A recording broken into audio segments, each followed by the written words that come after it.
Salam damai sejahtera saudara-saudariku terkasih dalam Kristus Yesus. Tidak terasa kita sudah memasuki tahun liturgi baru, yang artinya kita juga akan memasuki masa Advent. Dan seperti biasa, pada dalam masa Advent, Komisi Kerasulan Keluarga KAJ mengajak kita semua untuk berbicara mengenai keluarga.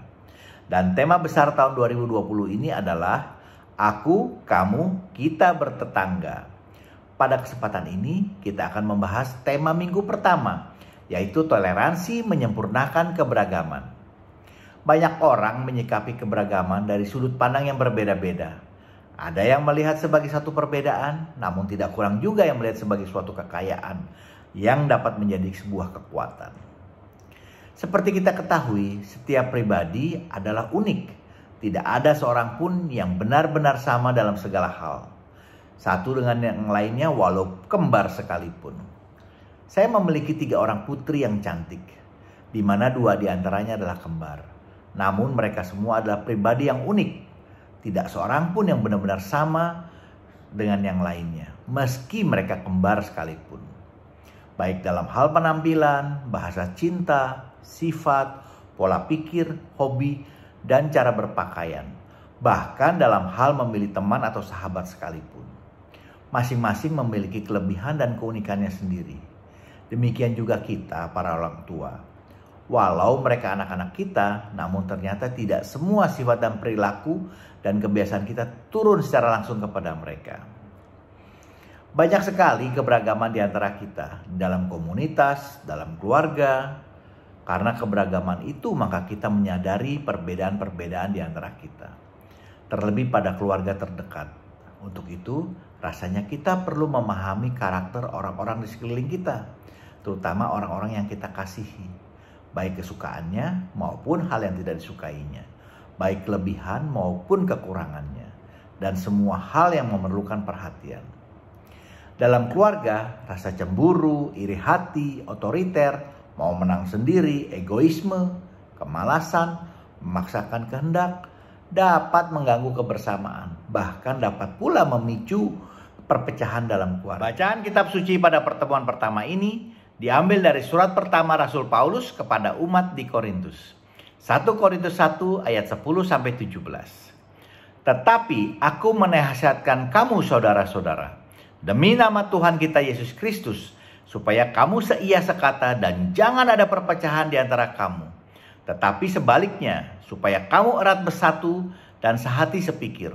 Sebab saudara-saudaraku, aku telah diberitahukan oleh orang-orang dari keluarga Chloe tentang kamu, bahwa ada perselisihan di antara kamu. Yang aku maksudkan ialah bahwa kamu masing-masing berkata, aku dari golongan Paulus dan aku dari golongan Apolos, atau aku dari golongan Kefas, atau aku dari golongan Kristus. Adakah Kristus terbagi-bagi? Adakah Paulus disalibkan karena kamu? Atau adakah kamu dibaptis dalam nama Paulus? Aku mengucap syukur bahwa tidak ada seorang pun di antara kamu yang aku baptis selain Krispus dan Gaius. Sehingga tidak ada orang yang dapat mengatakan bahwa kamu dibaptis dalam namaku. Juga keluarga Stefanus aku yang membaptisnya. Kecuali mereka aku tidak tahu. Entah ada lagi orang yang aku baptis. Sebab Kristus mengutus aku bukan untuk membaptis, tetapi untuk memberitakan Injil. Dan itu pun bukan dengan hikmat perkataan, supaya salib Kristus jangan menjadi sia-sia. Seperti kita semua ketahui, Paulus pertama kali datang dan tinggal selama kurang lebih 1,5 tahun untuk mewartakan Kristus di Korintus. Dan mendirikan jemaat Korintus. Setelah kepergiannya, Paulus digantikan oleh Apolos. Dan mewartakan Injil pada jemaat yang sedang berkembang, yang awalnya dibentuk oleh Paulus. Sehingga dikatakan pada 1 Korintus 3 ayat 6, aku menanam, Apolos menyiram, tetapi Allah yang memberi pertumbuhan. Dan kita semua juga mengenal Kefas, bukan? Banyak juga yang mengaku menjadi pengikut Kefas. Tapi mereka lupa bahwa mereka semua adalah sebenarnya pengikut Kristus. Pada zaman itu, Korintus ialah pusat perdagangan, pusat kebudayaan, dan juga pusat pendidikan. Dengan penduduk yang majemuk, campuran dari orang Romawi, Yunani, dan Yahudi. Jadi dapat dikatakan Korintus adalah kota metropolitan pada zaman itu. Dan juga seperti dikatakan pada 1 Korintus 1 ayat 4-7, Paulus mengatakan jemaat Korintus itu adalah jemaat yang diberkati, jemaat yang kaya dalam segala hal dan tidak kekurangan suatu karunia pun.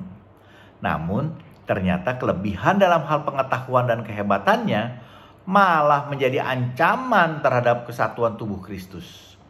Mereka melihat apa yang dilihat manusia, bukan yang dilihat oleh Allah. Mereka lebih dekat kepada gembalanya, penginjilnya, atau pemuka agamanya. Mereka memandang dengan penuh kekaguman dan kehebatan pribadi secara duniawi. Mereka lebih mengagumi pemberita atau pembawa kabar baiknya dan bukan mengutamakan berita yang dibawa, yaitu isi Injil atau firman itu sendiri. Dan bukan melihat kelebihan itu untuk memperkaya komunitas, namun lebih pada kehebatan diri sendiri. Sehingga menimbulkan perselisihan di antara mereka karena mengidolakan manusia, bukan mengidolakan Tuhan. Melihat manusia, bukan melihat Tuhan. Di sini Paulus menegur bahwa Yesuslah yang disalibkan untuk menebus dosa-dosa kita. Bukan Paulus, bukan Apolos, juga bukan yang lainnya. Hanya Kristus. Maka seyogianya lah kita beriman padanya, bukan pada pewartanya. Hal inilah yang sering terjadi dalam gereja-gereja. Dan Paulus juga menasihati kita, perlu seia sekata, sehati sepemikiran, dengan mata dan hati yang tertuju pada Yesus yang utama, sehingga dapat hidup seturut firman-Nya dan menjadi saksi Kristus, dan merawat kesatuan dalam hidup sebagai tubuh Kristus. Sebelum kita melakukan pada komunitas dan lingkungan, tentunya kita perlu melakukannya di dalam keluarga kita sendiri. Sebagai komunitas basis yang terkecil, kita perlu saling memahami setiap anggota keluarga kita. Karena sebagaimana kita bisa bertoleransi padanya bila kita tidak memahaminya. Keragaman adalah sesuatu yang harus kita terima. Perbedaan bukan untuk dipertentangkan, tapi ada sesuatu yang jauh lebih penting, yaitu hidup damai dan penuh sukacita. Ingat, ketika kita sulit untuk memahami saudara kita, mungkin mereka sudah pernah memahami kita lebih dahulu. Ketika kita sulit bertoleransi pada orang yang kita kasihi, sepertinya mereka sudah bertoleransi kepada kita terlebih dahulu. Dan saat kita sulit memaafkan mereka, ternyata mereka sudah terlebih dahulu memaafkan kita. Karena mereka sangat mengasihi kita. Mereka adalah orang tua kita, anak-anak kita, pasangan, tetangga, dan para sahabat kita. Hidup ini sangat indah. Jangan disia-siakan dengan kekesalan dan sakit hati. Kasihilah, pahamilah, ampunilah ketidaksempurnaan mereka. Namun ingat, justru ketidaksempurnaan kita ini semualah yang membuat hidup kita menjadi lebih meriah. Bayangkan kalau kita semua sempurna. Rasanya hidup malah menjadi monoton. Kalau kita sulit bertoleransi dalam keluarga, bagaimana mungkin kita bisa bertoleransi di lingkungan, dalam berhidup bertetangga, bahkan dalam suatu komunitas. Sekarang, bagaimana kita menyikapi perbedaan dalam masyarakat di sekeliling kita? Minimal dalam keluarga kita. Sanggupkah kita memahami mereka? Bertoleransi pada mereka? Ingat, semuanya ini kita lakukan karena kasih. Kasih kita dalam keluarga. Di dalam rumah kita sejak kita lahir, kita sudah mengenal mereka. Bayangkan para imam, biarawan dan biarawati. Mereka tidak dapat memilih teman serumahnya. Dan mereka harus tinggal bersama, memahami dan bertoleransi. Semuanya dapat kita lakukan bila kita memiliki kasih. Dan mata hati kita selalu tertuju kepada Yesus sebagai panutan kita. Bila ada masukan, mohon berikan komentar Anda. Jangan lupa di-subscribe dan like. Dan juga di-share kepada teman-teman supaya kita dapat saling memberkati. Amin. Tuhan Yesus memberkati kita semua.